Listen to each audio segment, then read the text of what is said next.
Dear student, मैं doctor Subhash Pahadiya, associate professor zoology, Rajesh Pilot, government college Lalsot. आज हम पेरिप्लेनाटा के मेल रिप्रोडक्टिव सिस्टम के बारे में डिस्कस करेंगे। कॉकरोच या पेरिप्लेनेटा, जैसा कि आपको पता है, इसमें जो कॉकरोच जो होता है वो यूनिसेक्सुअल, या हम जिसको डायोसियस कहते हैं, या एकलिंगी प्राणी जो कॉकरोच है, उसमें सेक्सुअल डाइमॉर्फिज्म पाई जाती है। मेल और फीमेल जो है दोनों में स्पष्ट जो है लिंग विभेद पाया जाता है। इन दोनों में जो मेल अपन बाहर से देखने पर जो डिफरेंस अगर देखते हैं तो मेल जो होता है वो उसका बॉडी जो होता है वो छोटा होता है, चपटा होता है, और जो फीमेल जो होती है उसका शरीर जो है बाहर से बड़ा और मोटा दिखता है। दूसरा डिफरेंस मेल और फीमेल कॉकरोच के अंदर कि जो मेल है उसके अंदर बॉडी एब्डोमेन के अंदर जो सेगमेंट होते हैं 9 सेगमेंट स्पष्ट दिखाई देते हैं, लेकिन जो फीमेल होती है उसके अंदर केवल एब्डोमेन के अंदर 7 सेगमेंट ही स्पष्ट दिखाई उसके अंदर देते हैं। तीसरा डिफरेंस इन दोनों के बीच में, जो मेल होता है उसके अंदर जो 9th सेगमेंट है उसमें जो स्टर्नम जो होता है एब्डोमेन वाले सेगमेंट के अंदर, उससे एनल स्टाइल जुड़ी हुई रहती है, लेकिन ये फीमेल के अंदर जो है एब्सेंट रहती है। तो मेल के अंदर एक्स्ट्रा जो ऑर्गन इसके अंदर जो होते हैं वो एनल स्टाइल, या हम इसको कहेंगे गुद कंटिकाएँ। चौथा डिफरेंस जो इसमें होता है कि मेल का जो एब्डोमेन वाला जो रीजन है, पीछे का जो रीजन होता है वो नुकीला होता है, और इसमें जो 7th स्टर्नम जो होता है वो अनडिवाइडेड रहता है, जबकि जो फीमेल होती है उसमें एब्डोमेन का पीछे वाला रीजन चौड़ा होता है, और जो 7th स्टर्नम जो होती है वो 2 भागों के अंदर विभक्त रहती है। पांचवा डिफरेंस इसके अंदर कि जो मेल होता है उसमें पंख बड़े होते हैं, जबकि जो फीमेल होती है उसमें पंख छोटे होते हैं। ये इसके अंदर मेजर जो बाहर से आउटर हम अगर इसको देखते हैं तो दोनों में बाहरी जो विभिन्नता हैं वो इस प्रकार से इसके अंदर दिखाई देती है। अब हम बात करते हैं कि मेल रिप्रोडक्टिव सिस्टम की। तो मेल रिप्रोडक्टिव जो सिस्टम है उसमें एक जोड़ी जो है टेस्टिस होते हैं, एक जोड़ी वासा डिफरेंशिया होती है, एक जोड़ी सेमिनल वेसाइकल्स, और एक जोड़ी इसमें एजेकुलेटरी डक्ट और कोंग्लोबेट ग्लैंड, और जो है इसके अंदर, या इसको हम एक्सटर्नल जेनाइटेलिया या फोलिक ग्लैंड, ये इसके एक्सटर्नल ऑर्गन्स जो है रिप्रोडक्टिव पार्ट में होते हैं। आप ये डायग्राम जो देख रहे हैं इसके अंदर जो देख रहे हैं दोनों तरफ इसमें एक जोड़ी टेस्टिस इसके अंदर पाए जाते हैं। ये जो आप देख रहे हैं दोनों तरफ कि एक जोड़ी इसके अंदर टेस्टिस पाए जाते हैं। टेस्टिस में छोटी जो संरचनाएं हैं दोनों एक चौथे सेगमेंट के अंदर ये दोनों लेटरल साइड में दोनों पाए जाते हैं, और जो फैट बॉडीज होती है उसके अंदर धसे हुए ये रहते हैं। इनमें टेस्टिस के अंदर 3 पालियां जो आप देख रहे हैं, 3 पालियों से ये निर्मित होता है, और इसके अंदर जो बहुत सारी जो छोटी छोटी फॉलिकल्स इसके अंदर पाई जाती है, जो कि जो शुक्रवाहिका है उसके चारों तरफ ये पाई जाती है। फॉलिकल सेल्स जो होती है वो एपिथेलियम के द्वारा, जो जर्मिनल एपिथेलियम होती है उसके द्वारा आश्रित रहती है, और इनमें फिर स्पर्मेटोजेनेसिस की क्रिया के द्वारा स्पर्म का निर्माण होता है। तो जो टेस्टिस हैं यहाँ पे स्पर्मेटोजेनेसिस की क्रिया होती है, और उसके स्पर्मेटोजेनेसिस के दौरान जो है स्पर्म का निर्माण होता है। तो दोनों तरफ आप देख रहे हैं कि इसमें एक जोड़ी टेस्टिस पाए जाते हैं, और टेस्टिस से एक छोटी नलिका निकलती है जिसको हम कहते हैं वासा डिफरेंशिया। ये वासा डिफरेंशिया दोनों तरफ से निकलती है, और इसके बाद में फिर ये वासा डिफरेंस जो है वो एक एजेकुलेटरी डक्ट में जाकर खुलते हैं। एजेकुलेटरी डक्ट जो आप देख रहे हैं ये वाली, ये वासा डिफरेंशिया नीचे की तरफ आके ऊपर की तरफ घूमती है, जहाँ से फिर ये नीचे आकर इजैकुलेटरी जो स्क्लन वाहिनी है उसमें जाकर खुलती है। नेक्स्ट जो इसके अंदर आप देख रहे हैं कि एक मशरूम ग्लैंड, जो ये पूरा स्ट्रक्चर जो आप देख रहे हैं ये मशरूम ग्लैंड का है। इसमें 2 प्रमुख जो है ग्लैंड्स पाई जाती है।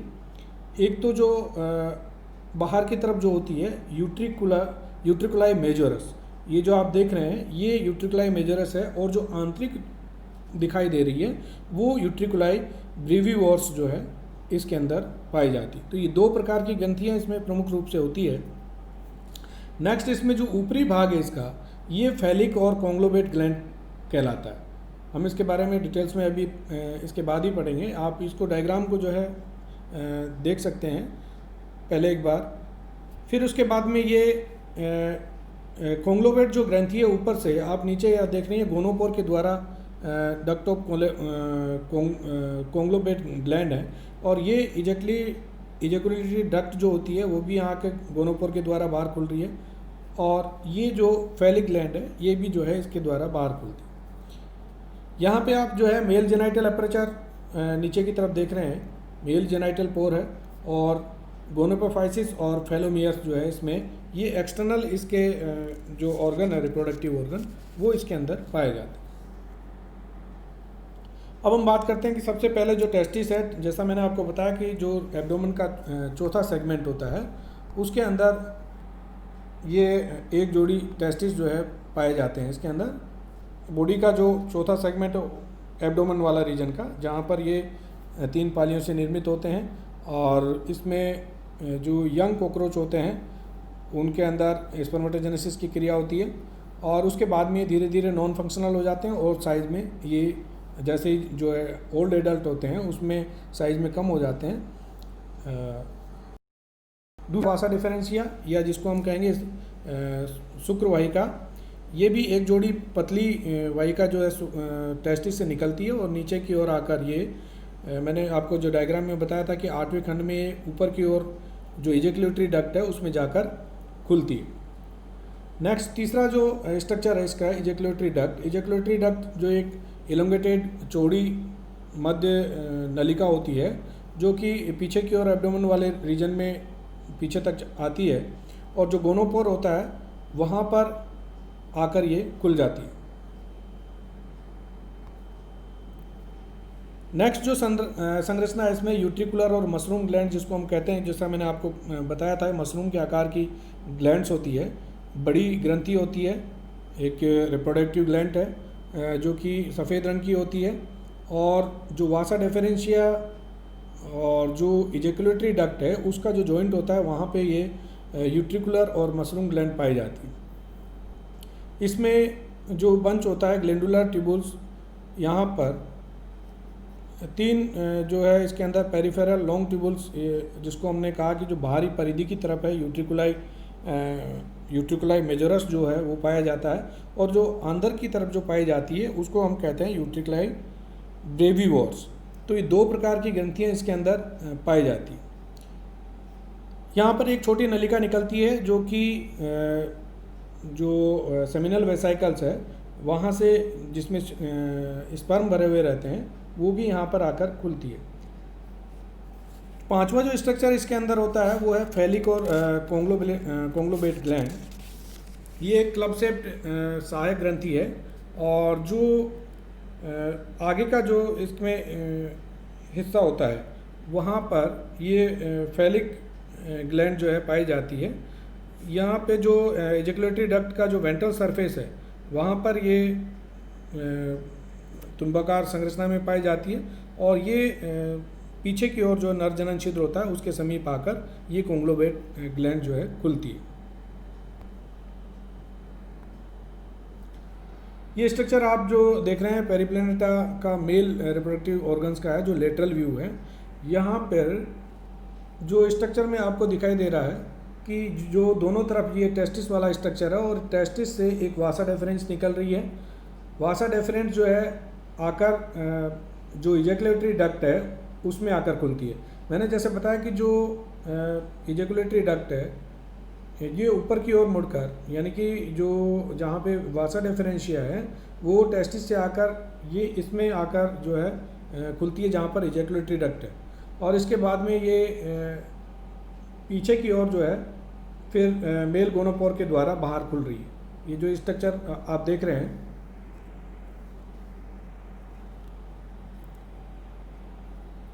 ये मेल गोनोपोर के द्वारा जो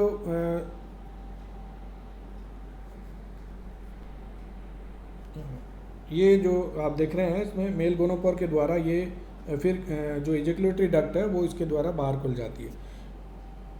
ये यहाँ पर मशरूम ग्लैंड ऊपर की तरफ जो आपको दिखाई दे रही है, ये मशरूम ग्लैंड है जिसमें जो आपको दो प्रकार की जो ग्रंथियाँ मैंने आपको बताई थी, जिसमें यूट्रिकुलाई मेजोरस और यूट्रिकुलाई ब्रीविवोर्स दो प्रकार की ग्रंथियाँ भी इसके अंदर पाई जाती। तो ये इसका जो है लेटरल व्यू है।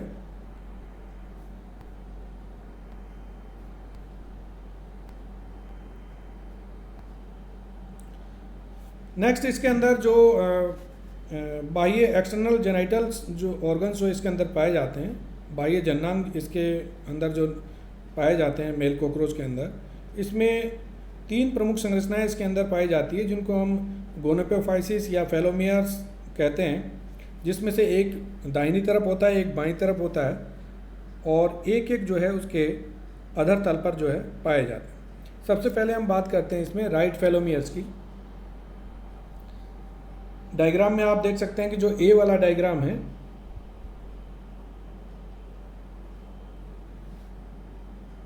वो वेंट्रल फेलोमियर का है, बी वाला डायग्राम लेफ्ट फेलोमियर का है।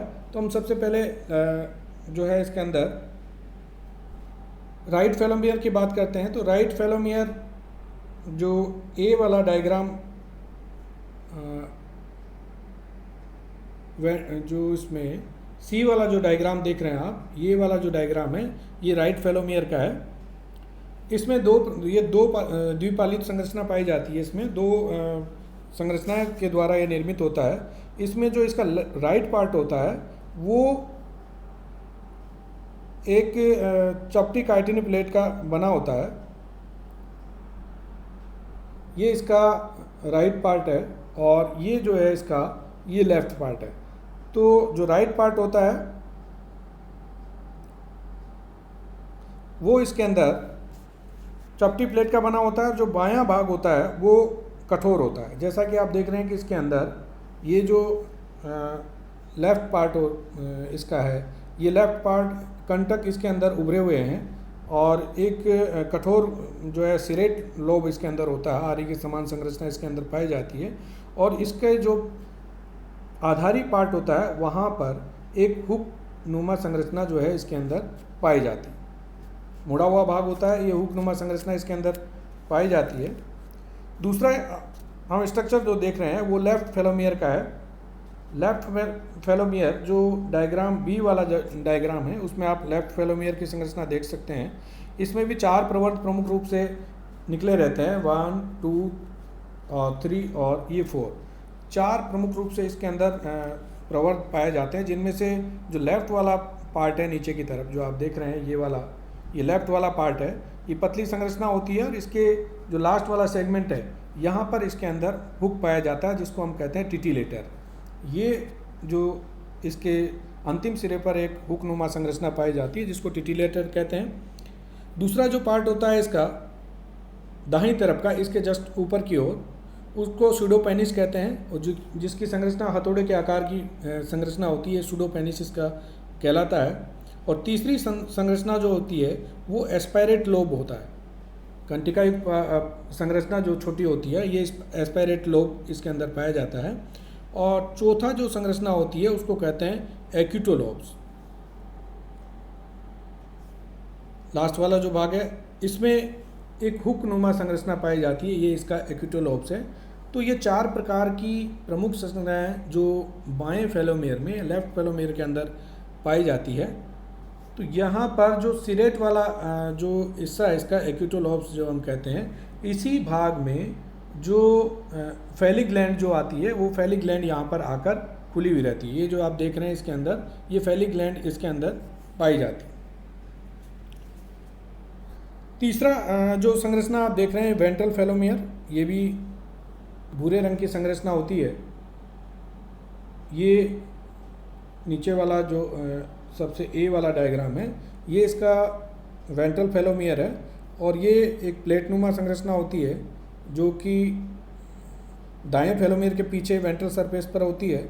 इसी में जो नर जनन छिद्र है वो आकार यहाँ पे खुलता है और ये जो इजेकुलेटरी डक्ट आती है यहाँ पे वो गोनोपोर के द्वारा बाहर खुलती है।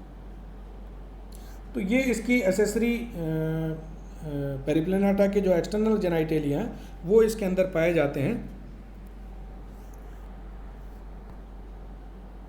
नेक्स्ट है इसमें स्पर्मेटोफोर संरचना जो आप देख रहे हैं कि जहाँ पर स्पर्म को संग्रहित किया जाता है। ये आप देख रहे हैं इसके अंदर जो स्पर्मेटोफोर का टीएस है, इसमें स्पर्मेटोजोआ इन सेंट्रल चैम्बर के अंदर दिखाई दे रहे हैं। बाहरी जो आउटर सरफेस है, एक इनर सरफेस है, उसके बीच में जो है मिडिल लेयर इसके अंदर पाई जाती है। ये ओपनिंग है जहाँ से स्पर्म जो है बाहर की तरफ निकलते हैं। तो जो स्पर्मेटोफोर है, जो यंग कॉकरोच होते हैं उसके अंदर वासा डिफरेंशिया के द्वारा जो स्पर्म को लाया जाता है उनको सेमिनल वेसाइकल के अंदर स्टोरेज किया जाता है। तो यहाँ इसको हम स्पर्मेटोफोर कहते हैं। तो जो स्पर्मेटोफोर जब मेल कॉपुलेशन जब क्रिया होती है तो ये इनको स्पर्मेटोफोर से जो स्पर्म को डिस्चार्ज कर देता है। स्पर्मेटोफोर एक पियर शेप स्ट्रक्चर होता है जो कि 13 mm डायमीटर का होता है। इसमें जो एक मिल्की सिक्रेशन इसके अंदर पाया जाता है जो कि यूट्रिकुलर जो ग्लैंड्स होती हैं उनके द्वारा इसके अंदर डाला जाता है। तो इस प्रकार जो मेल कॉकरोच के अंदर जो रिप्रोडक्टिव सिस्टम है वो प्रमुख रूप से टेस्टिस, वासा डिफरेंशिया, एजेकुलेटरी डक्ट, यूट्रिकुलर ग्लैंड और जो एक्सटर्नल जेनाइटेलिया है उनसे मिलकर ये इसका मेल रिप्रोडक्टिव सिस्टम का निर्माण होता है।